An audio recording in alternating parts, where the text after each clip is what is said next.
에스겔 36장 26절 말씀입니다.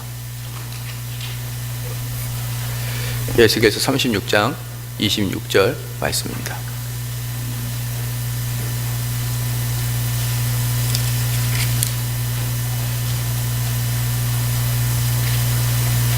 다 같이 한 목소리로 읽겠습니다. 또 새 영을 너희 속에 두고 새 마음을 너희에게 주되 너희 욕심에서 굳은 마음을 제하고 부드러운 마음을 줄 것이며. 아멘. 하이델베르그 요리문답 제8문답 보겠습니다.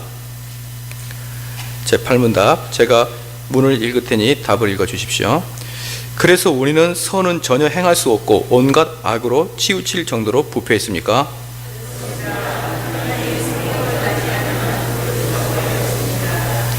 예. 오늘 하나님 말씀은 인간에게 자유의지가 있는가라는 말씀으로 제목으로 하나님 말씀 전하겠습니다.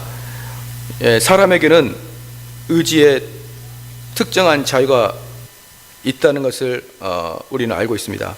왜냐 그러면은 사람은 하나님의 형상으로 창조되었기 때문에 하나님의 형상 중에 가장 중요한 것은 바로 자유의지라 이렇게 이야기했습니다. 그래서 하나님의 영이 있는 곳에는 자유함이 있느니라 이렇게 이야기하는 것은 우리가 하나님의 특징 중 가장 중요한 특징을 자유함이라고 말할 수만 있습니다. 그래서 지난 시간까지 우리가 쭉 인간의 자유의지에서 봤는데, 이제 그러면은 오늘은 인간의 네 가지 상태, 사중 상태라고 그럽니다. 인간의 네 가지 상태가 뭐냐? 타락전 상태, 그 다음에 타락한 상태, 그 다음에 중생한 상태, 그 다음에 영화의 상태, 이렇게 네 가지 상태로 보고 있거든요. 그래서 오늘 네 가지를 제가 오늘 11시 예배 때 여러분에게 대단히 죄송하게 설교를 1시간을 했어요. 그래서 오늘 좀 빨리, 오후 예배는 빨리 제가 그 미안한 마음으로 빨리 끝내드리겠습니다. 할렐루야. 예. 제가 정신이 없었나 봅니다. 잠깐 정신을 잃고 보니까 12시 20분까지 제가 설교를 하게 된 거예요. 참 이러면 안 되는데, 그래서 오늘은 제가 좀 빨리 끝내드릴 거예요. 하지만 이 네 가지만 우리가 머리에 입력을 하고 됩니다. 타락 이전 상태, 타락된 상태, 중생된 상태, 영화된 상태, 이것을 지금 인간의 네 가지 상태라고 할 수가 있습니다. 그러면은 이 타락 이전의 상태에서 우리가 그럼 자유함이 있었느냐, 자유의지가 있었느냐, 이걸 좀 보기를 바랍니다. 이 사실은 아이고야, 타락 이전의 상태는 아담밖에 없지 않습니까? 라고 이제 이야기하면서, 그럼 뭐 전 인류에서 아담의 그 상태를 우리가 알 필요가 있습니까? 라고 하는데, 왜 타락 이전의 상태가 중요하느냐? 우리가 다시 돌아갈 곳이니까 그렇습니다. 우리가 다시 돌아갈 곳이니까, 그러면 우리가 인간이 원래 만들어질 때는 어떤 능력과 어떤 그 선함이 있었고, 타락 이후에 우리가 무엇을 잃었는지 이제 그것을 알아야 우리가 회복되는 것을 아는 것입니다. 타락 이전의 상태에서는요, 하나님을 완전히 아는 지식과 정신으로 우리는 완전히 무장되어 있었습니다.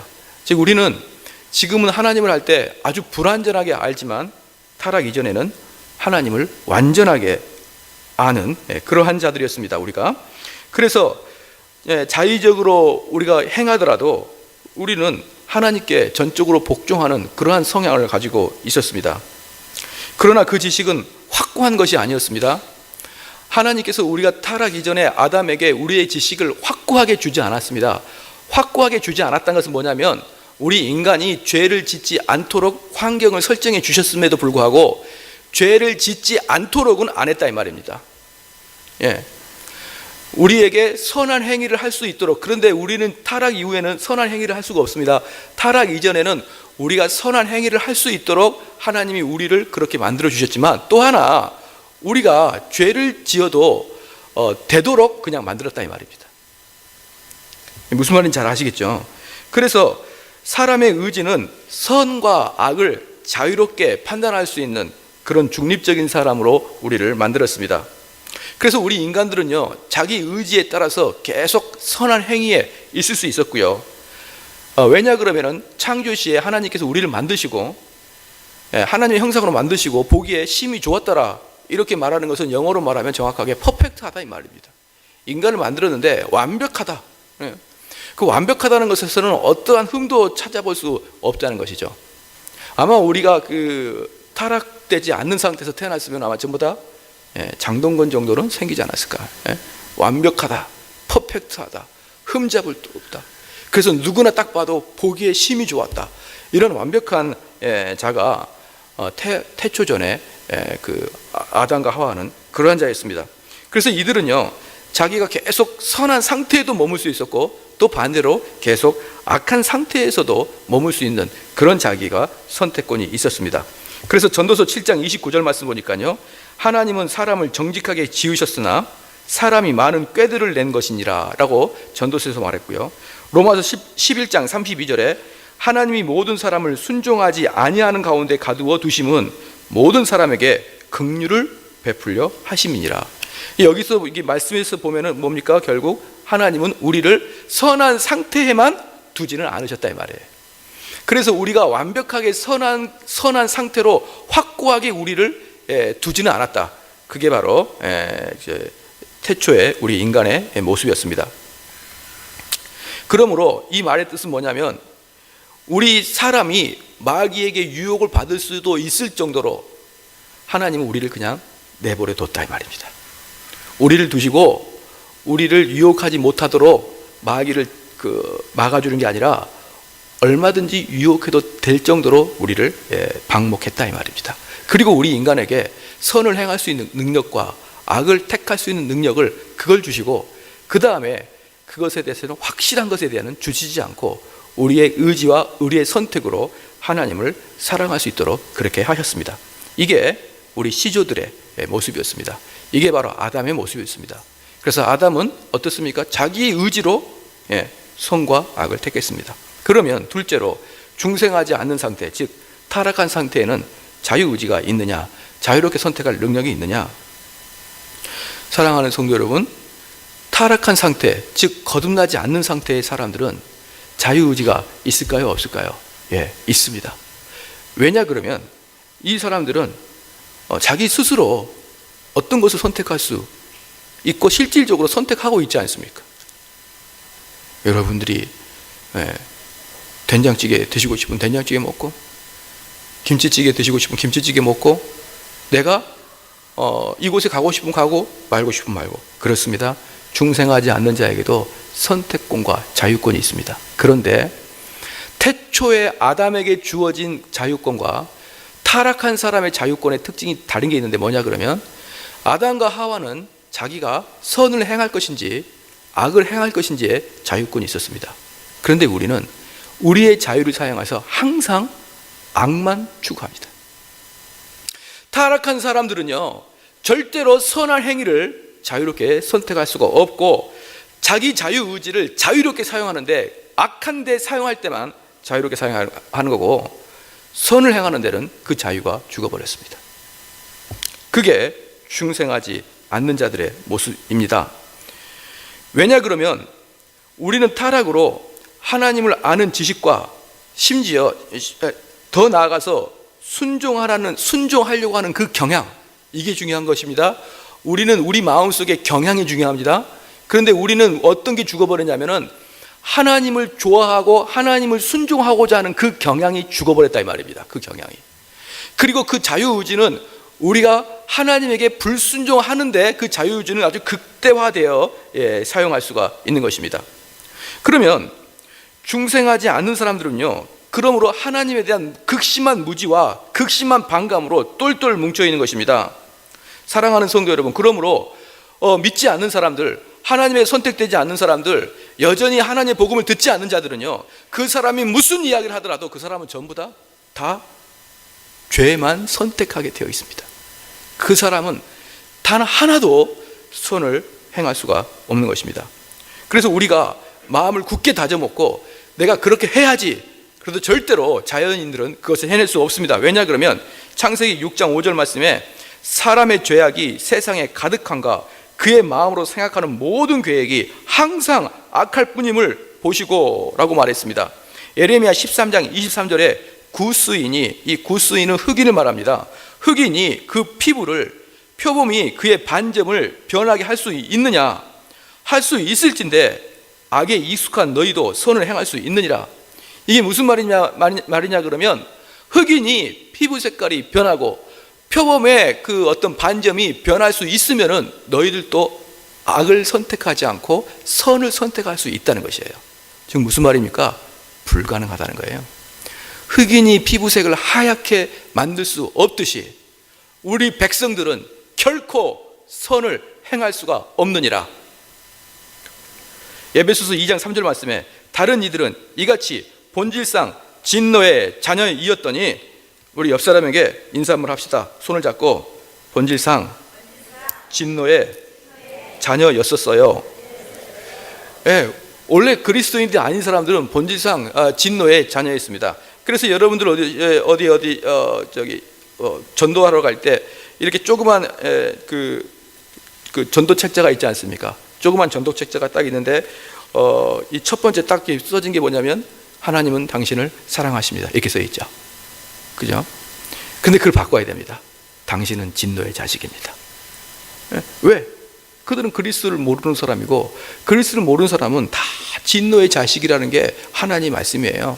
그러니까 어떻게 그 사람을 향해서 하나님을 당신을 사랑하십니까? 이렇게 이야기할 수 있단 말입니까? 당신은 지옥 갈 사람입니다. 그리고 이제 전도가 시작돼야 되는 것이죠. 그래서 실질적으로 우리가 전도할 때 그렇게 이야기하지 않아도요, 우리들 전도자의 머릿속에는 그 사람들이 진노의 자식이고 지옥 갈 사람인 것을 당연시하고 이야기해야 됩니다. 당연시하고. 혹시 소가 뒷걸음치다가 뭐 밟는다고 그렇게 혹시라도 선을 행하거나 천국 가고자 하는 그런 사람은 아무도 없습니다. 이 세상 사람 모두 100% 다 악한 일만 하게 되어 있고, 선을 선택하는 그 자유함은 다 죽어버렸고, 그런 DNA는 우리 몸속에서 완전히 파괴되고, 우리가 기쁨과 즐거움으로 선택하는 모든 것들은 다 죄악을 선택하게 되어 있습니다. 그런데 루터하고 친구이면서 루터하고 경쟁자였고 루터랑 크게 싸웠던 사람이 누구냐면 에라스무스가 있습니다. 에라스무스는요, 인문학자인데 그 당시에 엄청나게 똑똑한 사람이었습니다. 근데 에라스무스가 종교개혁을 일으킬 때 그 에라스무스 똑똑하니까 로마 카톨릭이 잘못된 것을 알았습니다. 그래서 초창기에 때는 에라스무스하고 루터는 한 팀이 되어서 종교개혁을 일으켰습니다. 그런데 에라스무스하고 루터가 지나가면서 점점 사이가 벌어졌습니다. 근데 그게 뭐였냐면 의지의 속박 문제에 관한 것이었습니다. 루터는 뭐라 그랬냐면, 방금 제가 이야기한 것처럼 절대로 인간은 선한 일을 할 수가 없다 이렇게 이야기하고, 에라스무스는 뭐라 하냐면 그건 너무 지나친 이야기 아니냐 이 말이에요. 야, 그리고 한번 생각해보자. 에라스무스 했던 말이 이겁니다. 소크라테스나 아리스토텔레스도 그들은 예수 그리스도를 모르지만 그들이 얼마나 뛰어난 일을 했고, 더 나아가 그들이 얼마나 선한 일을 했느냐 이 말입니다. 그래서 루터가 뭐라고 그랬냐 그러면, 우리가 에라스무스가 뭐라고 그랬냐면 도둑질 하는 사람을 도둑질하지 못하게 하는 게 얼마나 쉽냐 이렇게 이야기했습니다. 도둑질 하는 사람을 충고하고 협박해서 그가 도둑질을 못하게 하는 것이 얼마나 쉽냐라고 에라스무스가 루터한테 질문했습니다. 그리고 소크라테스나 아리스토텔레스처럼 그렇게 학문과 도덕적으로 뛰어난 사람들이 이방인 사이에서도 얼마나 많느냐 이 말이에요. 그럴 때 루터가 했던 이야기가 뭐냐? 그렇습니다. 그들이 도둑질하지 않게 하는 것은 할 수 있습니다. 그렇습니다. 소크라테스와 아리스토텔레스가 올바른 일을 할 수 있게 하는 건 할 수 있습니다. 그런데 그 속마음에까지, 그죠? 그 속마음에까지 그런 악한 것이 떠오르게 막는 것은 할 수 없습니다. 이렇게 얘기한 거예요. 그러니까 그들이 아무리 겉으로 드러날 때 도덕적인 행위를 하더라도요, 그 속에서 불현듯 떠오르는 그 악의 생각, 죄의 생각을 누가 막겠느냐 이 말입니다. 그래서 우리 인간들은 그 불현듯 떠오르는 그 죄의 생각과 악의 생각으로 다 그렇게 넘어지는 그런 경향이 있더라 이 말입니다. 그래서 루터는 에라스무스에게 절대로 동의하지 않았습니다. 사람은 의지의 속박, 즉 우리가 하나님을 섬기고자 하는 그 의지는 이미 뭘로? 죄로 속박당했다 이 말입니다. 더 이상 우리는 그래서 하나님을 찾는 자도 없고 하나님을 좋아하는 자도 없고 다 하나같이 하나님을 떠나려고 하는 마음이 이 세상 사람들에 있더라 이 말입니다.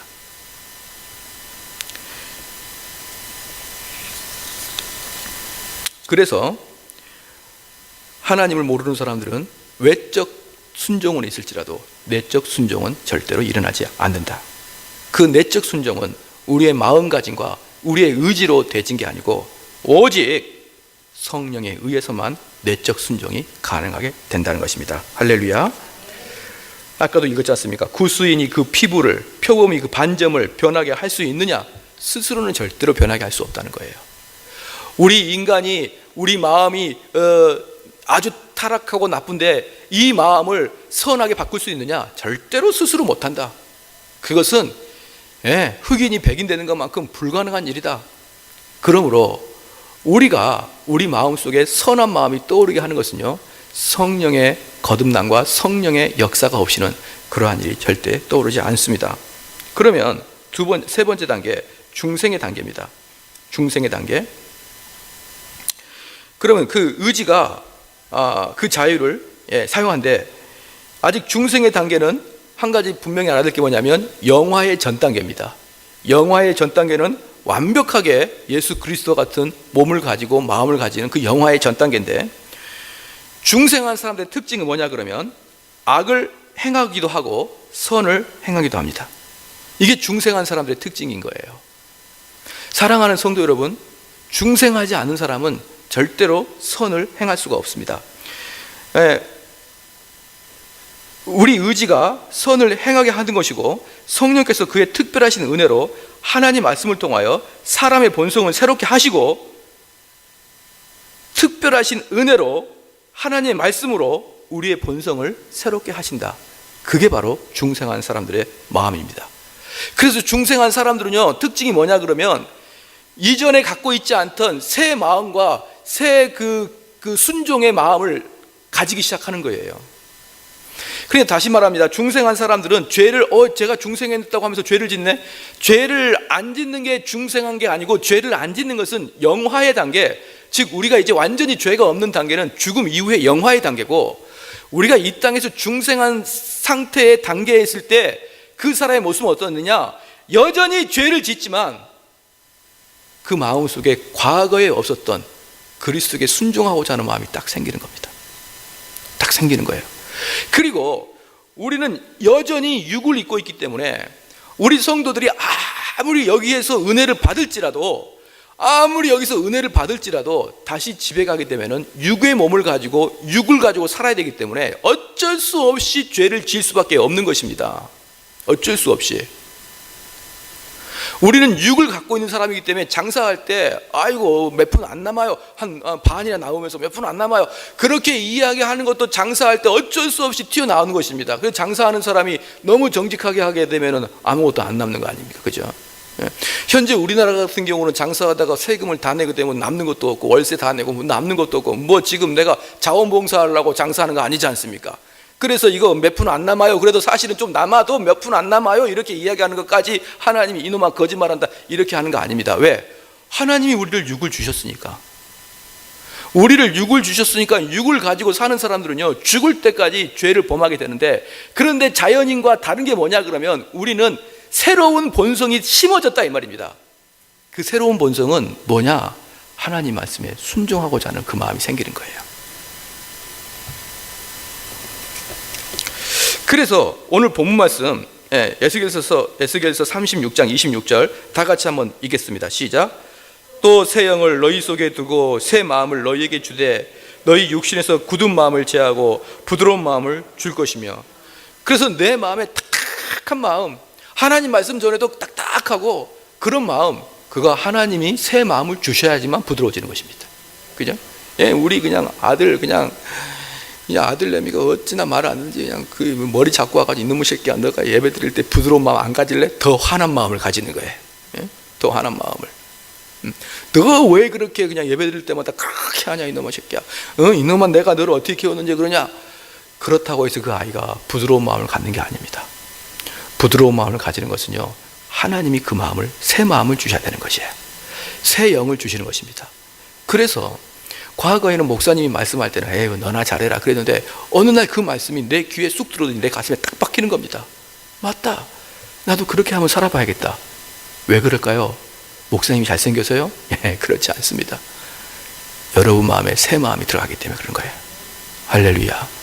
새 마음이 들어가기 때문에 하나님 말씀이 이해가 되고 동의가 되고 긍정이 되는 것입니다. 제가 지금요, 여러분들이 앉아서 제가 이야기할 때 오늘 11시 예배 때 1시간 설교했다 그랬지 않습니까? 그래도 다 그냥 착해가지고 아멘 아멘 거리고 있는데요, 만약에 여러분들이 아니고 지나가는 아저씨들 100명 모아놓고 설교하잖아요. 그러면요, 어떤 거랑 똑같으냐? 예비군 훈련 갈 때 듣는 모습과 똑같이 귀파고 막 지교합니다. 똑같은 말씀을 전해도 어떤 사람은 그것을 은혜로 받아들이고 어떤 사람은 그걸 너무너무 지교합니다. 왜? 내 마음에 새 영이 있냐 없냐의 차이인 것이에요. 내 마음에 새 영이 있냐 없냐의 차이지, 목사님이 설교를 잘하냐 못하냐, 물론 그것도 의미가 있고 필요합니다만은 실제적으로 차이는 성도들 여러분의 마음밭이 중요한 것이에요. 그래서 하나님께서 우리에게 새 마음을 주십니다. 신명기 30장 한번 펴보겠습니다. 신명기 30장.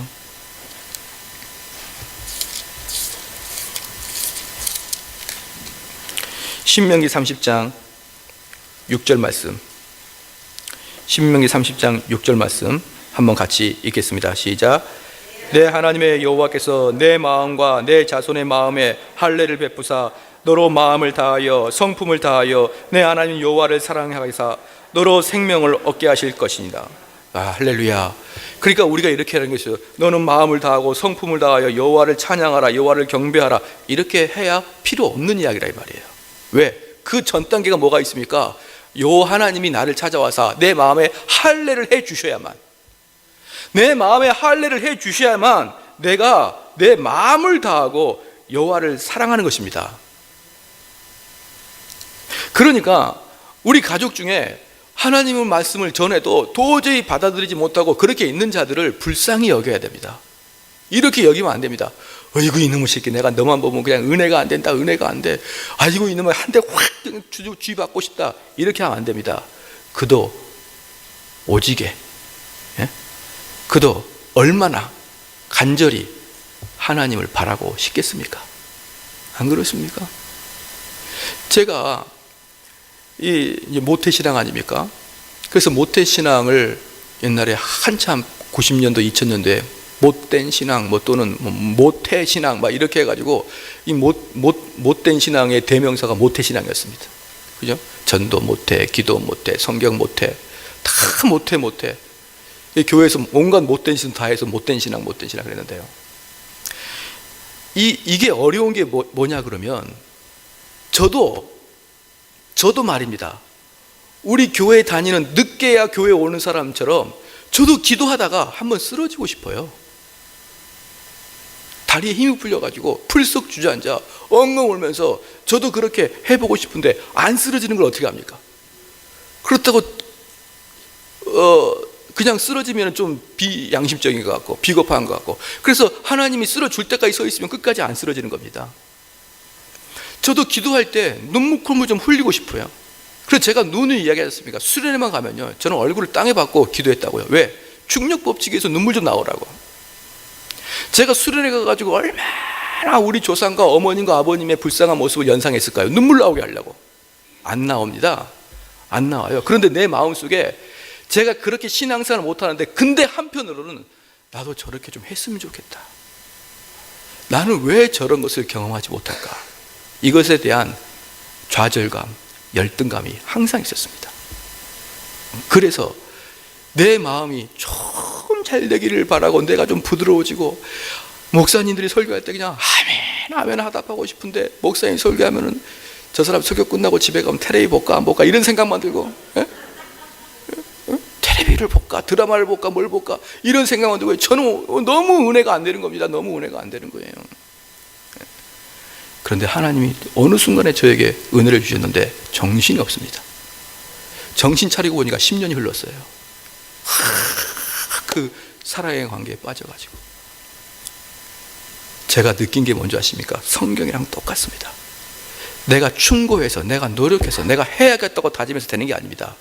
우리 하나님이 새 마음과 새 영을 주시니 내 마음이 부드러워졌느니라. 할렐루야. 그래도 그렇다고 해서 두 손 놓고 있으면 안 됩니다. 그렇다면 제가 왜 그렇게 은혜를 받았을까요? 네, 저는 그럼에도 불구하고 항상 하나님 말씀에 노출되어 있었거든요. 하나님 말씀이 내 귓전에 안 들어와 있을 뿐이지 하나님 말씀이 선포되는 곳에 항상 노출되어 있었습니다. 그러다가 어느 날 한마디 두 마디가 꽂히기 시작한 거예요. 그러니까 하나님이 내 아들을 언젠가 은혜를 주겠지 내비둔 게 아니라 그가 말을 듣지 않아도 하나님 전에 앉게 하는 것이고, 그가 말을 듣지 않아도 사경회가 있으면 보내야 되는 것이고, 그가 말을 듣지 않으면 수련회도 보내야 되는 것이고, 그 열심은 우리 부모님들이 다 해야 됩니다. 그러나 그 마음을 변화시키는 이는 우리 하나님이시라.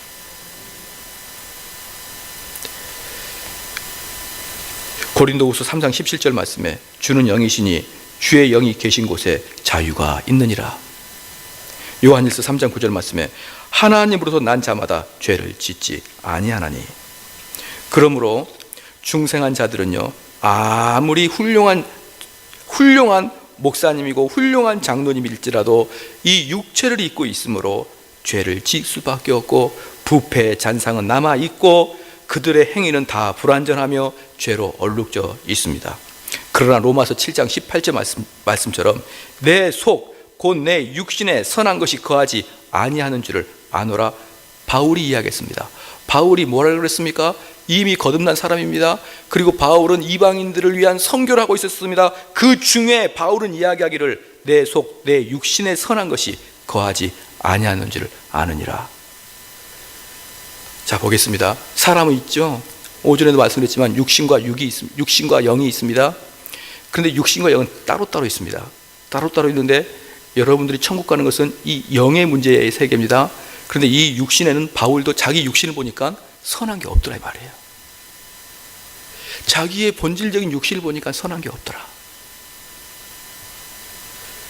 그러므로 중생한 자들은 항상 성령의 지배를 받는 게 아닙니다. 때때로 우리 하나님은 우리를 시험하사 우리를 낮추게 하시려고 일시적으로 성령을 역사가 안 나도록 우리를 해버립니다. 우리가 시험에 빠지게 하기 위해서, 우리가 낮춰주기 위해서. 그래서 우리는 타락할 수도 있고 중생한 자이지만 여전히 쓰러질 수 있고 죄악을 지을 수 있습니다. 그런데 그 목적은 뭐냐? 중생한 자들에게 시험과 중생한 자들에게 타락의 모습은 무슨 목적이냐? 그를 낮추시기 위함입니다. 그리고 그가 낮춰지고 그가 겸손해지면 다시 우리 성령께서는 그를 다시 높이십니다. 할렐루야. 그러므로 중생한 자의 타락은요, 끝까지 타락하는 게 아닙니다. 중생한 자의 타락은 일정 시간 지나면 다시 회복되게 되어 있습니다. 그러나 중생하지 않는 자의 타락은 끝까지 타락합니다. 사랑하는 성도 여러분, 어떤 사람은 그렇게 이야기합니다. 내가 중학교 고등학교 때까지는 교회를 잘 다니다가 내가 지금 교회를 안 다닌다. 근데 지금 50살이에요. 너무 오랫동안 교회를 안 다니는 것입니다. 그것은 중생하지 않는 자의 특징인 것이에요. 중생하지 않는 자의 특징입니다. 중생하는 자는요, 또 오래지 않아 다시 하나님께 돌아옵니다. 그런데 중생하지 않는 자는 내가 주일학교 때 중고등부 때 그때 신앙생활 했는데 50살이 될 때까지 교회를 나와보고 싶은 생각도 안 드는 것입니다. 그러면서 자기는 그렇게 마음 먹습니다. 그럼에도 불구하고 나는 그리스도인이라고 생각하는 것이에요. 그렇지 않습니다. 그리스도인들은요, 필히 교회에 나와 있어야 됩니다. 왜? 만약에 우리 성도님들이 이 교회가 아닌 다른 곳에 무슨 어디 예비군 훈련, 구청의 무슨 강의, 어디에서 대학에서 강의를 들을 때 복음을 들을 수 있습니까? 교회가 아니면 복음을 들을 수 있는 곳이 이 지구상에는 아무 데도 없습니다. 그러므로 중생한 자들은 교회에 나오기를 선호하는 것입니다. 할렐루야. 지금 중요한 게 있습니다. 그럼 여기서 중요한 게 뭐냐면 무엇이 중생한 자의 특징인가 이 말입니다. 그러면 진짜 내가 중생하냐 안 하냐 특징 중에 하나가 아주 판별할 수 있는 그 식이 있습니다. 공식이 있습니다. 그게 무엇이냐 그러면 중생한 사람은 종교적인 기이한 체험을 하거나 또는 하나님의 말씀에 대해서 깊이 알거나 하나님의 법도를 깊이 깨닫고 있거나 구원의 도를 깊이 아는 것이 그 사람이 중생한 사람의 특징이 아닙니다. 왜냐 그러면요, 그것은 마귀도 할 수 있으니까요. 마귀도 얼마든지 우리에게 기이한 기적을 일으킬 수가 있습니다. 아유 목사님, 내가 기도하다가 짜르르 하다가 그냥 나도 모르는 사이에 했는데 막 기적이 일어났습니다. 성령의 역사입니다 라고 할 수 있어요. 성령이 역사할 수 있습니다. 그러나 그가 그것 때문에 구원받았다고 이야기할 수 있는 건 아니에요. 구원받는 자들은요, 그런 식으로 구원을 확증되는 게 아닙니다. 그럼 구원의 확증은 뭡니까? 우리가 하나님 말씀의 지식을 많이 알죠. 그 다음에 하나님의 구원의 법도를 알고 있습니다. 그리고 우리가 기적을 행합니다. 이것들은 마귀도 알고 떤다 그랬습니다. 그러므로 이게 구원받지 않는 자에게도 드러날 수도 있다는 것을 우리 여러분 분명히 인식해야 됩니다. 그런데 마귀도 있는 것이 우리 성도한테도 있을 수가 있고, 그 다음에 이 많은 것들이 마귀가 합니다. 그리고 마귀는 우리 성도들보다 저보다 성경을 훨씬 많이 합니다. 왜? 원래 마귀는 천사장이었으니까 훨씬 많이 합니다. 그리고 악한 마귀는요, 우리 인간을 꾸준히 연구함으로 우리 인간이 무엇을 가장 좋아하는지 압니다. 그래서 이 녀석들한테 한 번씩 그 기적을 일으켜주면요, 활가닥 변하는 것을 우리 마귀님은 잘 알고 있습니다. 그러니까 이 녀석한테 한번 기적을 주면요, 우와, 이게 성령의 역사인가 보다 좋아하게 되는 것이죠. 그걸 마귀가 왜 모를 거라 생각하십니까? 그러므로 우리가 기적을 행하거나 그런 놀라운 영적 체험, 기도할 때 바르르 떨리는 그런 이상한 느낌, 그런 것이 우리에게 구원받은 자의 모습이라고 생각하지 마십시오. 그것은 마귀도 하니까. 그럼 마귀가 못하는 게 있습니다. 그게 뭐냐? 하나님을 사랑하지 못해요. 하나님 사랑이 없습니다. 그 차이예요. 우리 구원받은 자는 주님을 사랑합니다. 그래서 하나님의 영광이 임하죠.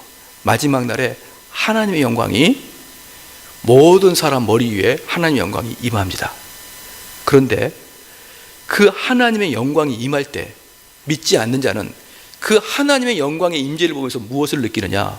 하나님의 거룩함과 위대함과 광대함과 전지전능함을 불신자가 다 느낍니다. 그런데 그 안에서 하나님의 인자하심과 자비로우심과 사랑은 발견을 못해요. 마지막 날에. 사랑하는 성도 여러분, 우리는 신앙생활 할 때 내가 중생한 사람이냐 아니냐 판별이 뭔지 아십니까? 내가 하나님을 사랑하냐 이 말이에요. 내가 하나님을 사랑해서 내 마음과 내 몸의 모든 걸 드리고도 아깝지 않는 그 하나님이냐 아니냐, 그걸로 판단하셔야 됩니다. 내가 교회를 몇 년 다녔나? 내가 성경을 얼마나 아냐? 창세기부터 요한계시록까지 다 암송해 보십시오. 그렇다고 이게 구원 받아지나? 내가 조직신학을 다 공부하고 교리를 다 꿰고 앉아 있다고 그게 우리가 구원받은 백성의 결정적인 증거가 아닌 것입니다. 우리는요, 하나님 사랑이 끊임없이 샘솟아쳐야 되는 것이에요. 할렐루야. 끊임없이. 이렇게 말씀드리면 좀 미안하지만요, 그 하나님의 사랑의 첫 번째 드러나는 것이 교회 사랑입니다. 그래서 청교도들은 항상 교회 중심의 신앙생활을 했습니다. 교회 중심에. 여러분, 만약에 비가 옵니다. 비가 오면 이런 생각 듭니까? 혹시 교회 지하에 물 셀까? 예, 그 생각 하시는 분 있나 모르겠습니다. 혹시 교회에 어떤 쥐 한 마리가 돌아다닐까? 혹시 교회에 어떤 도둑놈이 와서 또 카메라 훔쳐갈까? 우리 교회에 어떤 신천지가 들어와서 해코지하고 있을까? 이런 교회 공동체에 대한 두려움, 교회 공동체에 대한 안타까움, 이게요, 아주 하나님 사랑과 밀접하게 되어 있습니다. 왜요? 아까도 말씀하셨지만 바로 이곳에서 하나님 말씀이 선포가 되니까 그렇습니다. 할렐루야. 이렇게 말하면 좀 뭐하죠? 목사님도 좋아해야 돼요. 예. 좀 미안합니다만은, 예? 어쩔 수 없습니다. 목사님도 좋아해야 돼요. 왜? 이 입이 아니면 별로 복음이 안전하지 않습니까? 그러니까 목사님, 예, 좀 좋아해야 됩니다. 너 너무 섬기지는 말고, 부담스러우니까. 예, 부담스러워요. 너무 섬기면 제가 왜 나한테 이렇게 밥을 계속 살까? 나도 한 번은 사야 될 것 같은데, 이런 부담이 되니까 적당하게 하는 게 좋습니다. 적당하게 인사 잘하고 그러면 돼요. 그러나 마음속으로는 좋아해야 됩니다. 마음속으로. 할렐루야. 저도 여러분을 마음속으로 좋아합니다. 왜? 오후에도 이렇게 앉아 있잖아요. 뭐 얻을 게 있다고 이렇게 앉아 있어요. 아침부터 저녁까지요, 합리적인 생각 갖고 있는 사람은 못 견딥니다. 11시부터 1시간 설교 드렸죠. 또 각방 들어가가지고 또 성경 공부하죠. 또 오죠. 근데 칭찬하고 못 듣지 않습니까? 맨날 죄인이라 그러고, 그래가지고 너희들이 구원받을 수 있겠냐, 맨날 꾸중만 듣고, 그리고 앉아있는 게 이상한 사람이죠. 그죠? 그러므로 제 마음속에서 여러분을 사랑하는 마음이 충만하게 있습니다. 서로 간에 그런 관계가 돼야 될 것입니다. 그러므로 우리가 중생하는 사람의 특징이 뭐라고 그랬습니까? 새 마음과 새 순종하고자 하는 능력이 생기는 것입니다. 왜 그럴까요? 하나님 나에게 새 영을 부어줬으니까. 하나님 나에게 새 영을 부어준 사람의 특징이 뭡니까? 하나님을 사랑하는 마음이 간절해진다는 것입니다. 그래서 하나님의 사랑하는 사람이 간절해진 사람의 특징이 무엇입니까? 교회를 중심으로 그의 신앙생활이 확대되어 가는 것입니다. 더 나아가서 교회를 중심으로 삶이 재편되는 거예요. 마지막으로 영화의 상태입니다. 영화의 상태는 우리가 죽음 이후에 죽어서의 일이니까 사실은 별로 관심이 없습니다. 그러나 우리가 죽었을 때 어떻게 변하느냐? 이제 우리는요, 사람의 의지가 악한 것을 선택하는 것이 금지가 되어버립니다. 왜? 하늘나라에 누구만 가니까? 오직 죄 없는 자만 하늘나라로 가기 때문에 우리가 하나님 앞에 갈 때는 오직 선을 행할 수 있는 능력만 있지 악을 행할 수 있는 자유의 선택이 없어져 버립니다. 누가 그렇습니까? 천사가 그렇습니다. 선한 천사는 선한 일만 하고 악한 천사는 악한 일만 하게 되어 있습니다. 악한 천사는 악한 일만 하고 선한 천사는 선한 일만 하고 가운데 인간은 악함과 선함을 같이 합니다. 그런데 우리가 마지막에 영화의 몸으로 들어갔을 때, 우리가 하나님 앞에 갔을 때 우리는 모두 뭐가 된다고요? 천사처럼 선한 일만을 선택하는 자유의지가 있는 것입니다. 그러므로 우리가 마지막에 천국 갔을 때는 우리가 초창기 아담이 가지고 있던 죄를 지을 것인가 선을 행할 것인가에 대한 가치 중립적인 것이 우리에게는 있다 없다? 없다. 우리는 오직 선함만을 행할 수 있다. 그러고 마지막에 우리가 영화에 된 몸은요, 아담보다 더 영광스러운 몸으로 변하게 된 것이에요. 우리가 예덴으로 회복하는 게 아닙니다. 예덴으로 회복하는 게 아니라 예덴의 너머로 회복하는 것이에요. 그래서 우리는 완벽하게 하나님의 형상을 갖추게 되는 것입니다. 그리고 우리는 그때 다시 만나게 되는 것입니다.